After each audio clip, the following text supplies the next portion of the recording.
Eu sou Marina Kinalski, eu hoje sou terapeuta, mas eu venho de uma caminhada muito longa, né?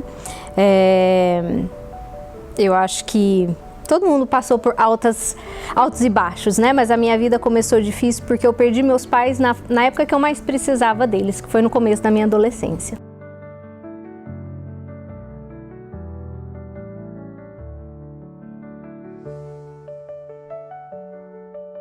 Quando o Matheus nasceu, ele me trouxe esse propósito. Não, agora eu sou mãe, agora eu preciso prover, agora eu preciso, né, trazer uma boa vida para ele. E dar o que eu tive ou mais. Né? Essa foi a minha escolha. E nessa escolha foi quando o meu caminho com o pai dele se divergiu. Não foi uma escolha fácil, foi uma escolha que influenciou muito a vida do Matheus e eu só fui entender lá na frente. Mas eu fui mãe solteira por muito tempo, cheguei a me casar no meu primeiro casamento, a gente ficou em torno de 4 anos, ele foi um paizão, né, uma representação de pai para o Matheus, mas quando o divórcio veio eu senti que ali o Matheus desabou, porque quando o Matheus era pequenininho, que eu me separei do pai dele, ele continuou ali tendo contato e tal. Mas ele era ainda um bebê muito pequeno, a gente não conseguia ver, né, a quebra dele. Mas quando eu me separei do meu casamento, ele quebrou emocionalmente, eu pude ver. E ali eu fui buscando terapias, fui buscando auxílios, né, para o emocional dele. E quando ele tinha 10 anos foi quando a gente resolveu ir embora para os Estados Unidos. Eu já tinha tido uma experiência de intercâmbio, fiquei 1 ano nos Estados Unidos quando eu era adolescente e resolvi voltar para lá. Trabalhei por muitos anos com compliance, né, comércio exterior, casei de novo e nesses altos e baixos da vida lá eu me estabilizei e quando tudo estava perfeito, a vida me trouxe uma surpresa. Foi um acidente bem inesperado, né? Eu acredito que tenha até acontecido aqui no Brasil algo similar, onde ele estava dentro do carro e o escapamento estava solto, completamente solto, carro esportivo, né? Coisa de adolescente. E todo o monóxido de carbono estava indo para dentro do carro, ele não percebeu e era um dia muito frio, onde se fica, né, com aquele ar assim na cara para a gente conseguir suportar o frio e não tinha vento para tirar o monóxido de carbono e ele foi encontrado já sem vida dentro do carro. E indo para frente, quando eu tive o Matheus, é lógico que eu não pensei nisso, eu só fui sentindo que a vida foi tendo um propósito, mas quando estava tudo fluindo, o Matheus basicamente se desligou do corpo dele, né? Foi quando ele teve esse acidente no carro, ele se foi, a namorada dele, que também estava no carro, sobreviveu. Então, ali me veio uma certeza tão grande de que era o momento dele.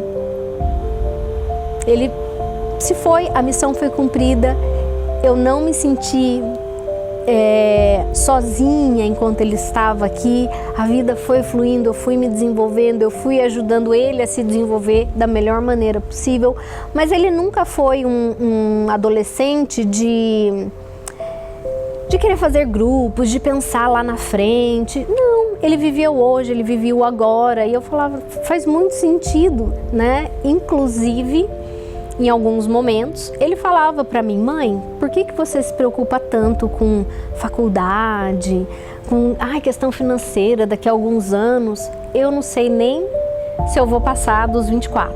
E eu falava, Matheus, para com isso. E olha que louco, ele faleceu no dia 24 de janeiro desse ano.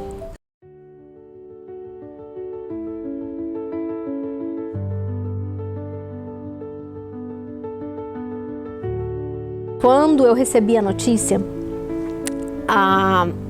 na época eu estava morando na Flórida, né, era outro estado, o Matheus tinha ficado em Wisconsin, lá na região central, a polícia da Flórida veio me avisar.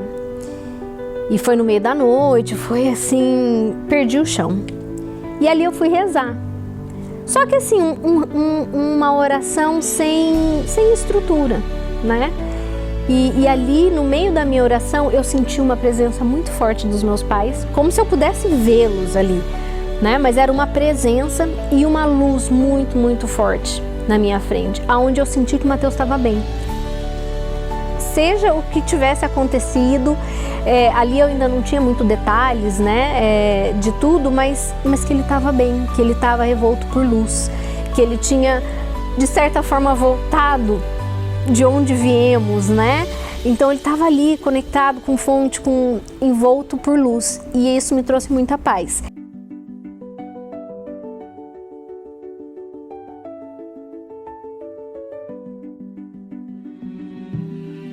A minha menina, né, a irmã mais nova do Mateus, ela tem 4 anos. Tem alguns momentos que ela traz sabedoria, né? Em uma das cerimônias de celebração da vida dele, onde a gente levou as cinzas dele até uma cachoeira, ela, do nada, 4 anos, ela virou e falou assim: mãe, meu irmão fala comigo. Aí eu perguntei, mas ele fala, você tá ouvindo ele falar com você? Ela falou, não, ele fala aqui dentro do meu coração. 4 anos de idade. Então, é tudo isso que me traz força, né? Eu olho para ela, mãe, vamos brincar? É o momento em que eu deixo a minha dor de lado e falo, agora vamos brincar.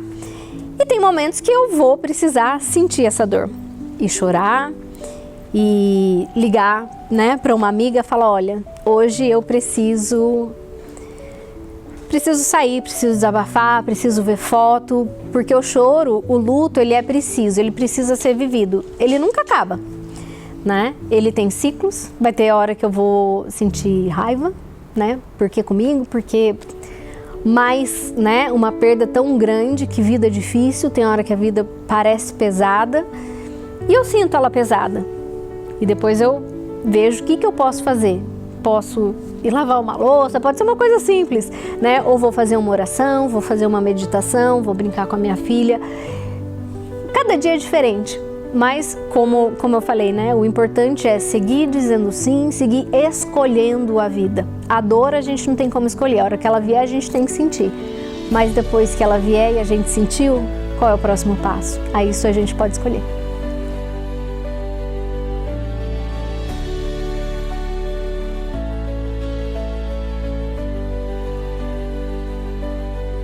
Quando eu escrevi, eu falei, bom, eu vou escrever porque eu quero ressignificar, eu quero reviver toda a minha história com o Mateus, e eu só quero sentir amor, eu não quero sentir que eu errei, que faltou alguma coisa, eu quero entender, né, essa história. E foi ali que eu fui tecendo e sentindo o propósito dele e revivendo cada momento.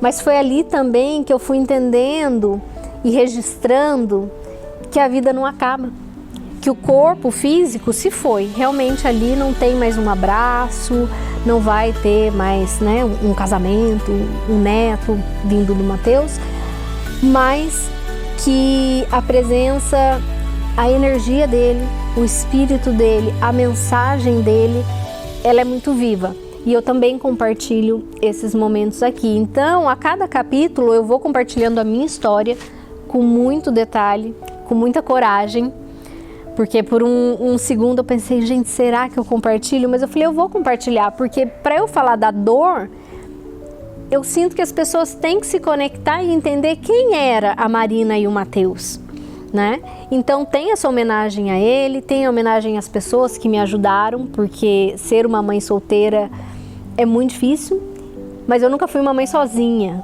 Então talvez a minha caminhada não tenha sido tão difícil, porque eu tinha avós, madrinhas, amigas e que me ajudaram durante todo o processo. Mas a cada capítulo eu também convido a pessoa que entra em contato com o livro a refletir. Se ela passou por uma perda, o que essa perda significou, se ela gostaria de ter celebrado a vida da pessoa, porque muitas vezes, principalmente aqui no Brasil, a gente fica no luto, é no velório, é no enterro, é na dor. Mas a gente também pode celebrar o que foi positivo da experiência que a gente teve com aquela pessoa que passou pela nossa vida. E essa foi a intenção maior. Então eu vou convidando os leitores a refletirem passo a passo, cada etapa, né, até chegar no momento da vida após vida, que a vida não acaba, o amor continua. Então, através de memórias, através do amor, a gente mantém aquela pessoa viva.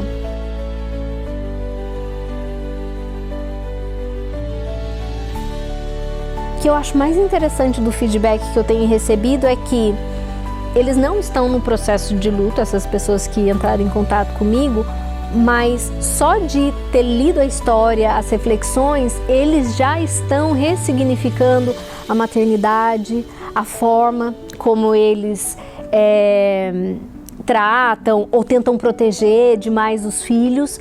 E os filhos estão aí ainda, eles não estão passando por um momento de perda, de dor, mas que o livro também tem ajudado nesse sentido.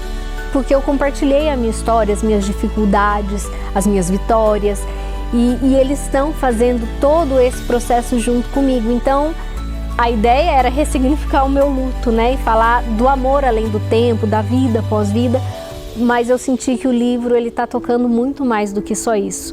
E então é muito único de cada leitor.